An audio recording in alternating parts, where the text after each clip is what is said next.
T'es prêt à découvrir une histoire qui aurait pu changer toute l'histoire du rap? Aujourd'hui, on va parler d'un moment où Dr. Dre, oui, le docteur Dre a failli tout lâcher, littéralement tout. On est en 1992. Dre est au bord du gouffre. Il vient de s'acheter une maison, mais au lieu de savourer ce moment, il galère comme jamais. Pourquoi? Parce que Eazy-E et Jerry Heller, ses anciens partenaires de NWA, lui doivent un paquet de fric. Sauf que, il refuse de le payer. Résultat, Dre est en mode survie. Et tu sais quoi? À ce moment-là, il se demande carrément si la musique, c'est vraiment pour lui. Imagine la scène. Dre est dans sa voiture. Il roule sur l'autoroute 101, direction le studio. Dans sa tête, c'est le chaos total. Il bosse sur un projet, un petit truc que tu connais peut-être, The Chronic. Mais le problème, c'est que rien ne va. Tout ce qu'il compose lui semble banal, déjà vu ou pire, moins bien que ce qu'il a déjà fait. Et là, il se dit, c'est peut-être un signe, peut-être que je devrais tout arrêter. Tu te rends compte? Si Dre avait écouté cette petite voix dans sa tête, on n'aurait jamais eu The Chronic. Pas de Nothing But A.G. Tang, pas de révolution du G-Funk, rien.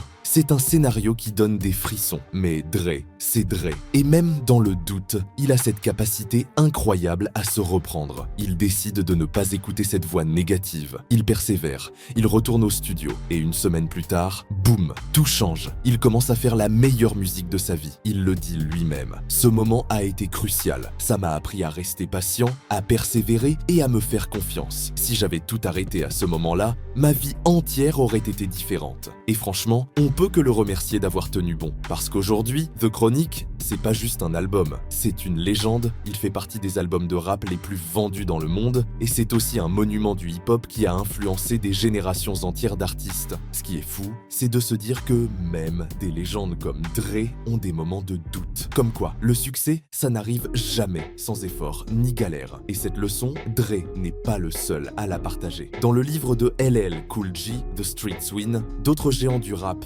comme Eminem, Nas, Snoop Dogg ou encore Mary J. Blige racontent eux aussi leurs histoires. Ils rendent hommage à ce genre musical qui les a construits et unis. Donc, la prochaine fois que tu doutes de toi, pense à Dr. Dre sur cette autoroute, prêt à tout abandonner. Parfois, tout ce qu'il faut, c'est tenir encore un peu. Qui sait, peut-être que ton The Chronic est juste au coin de la rue.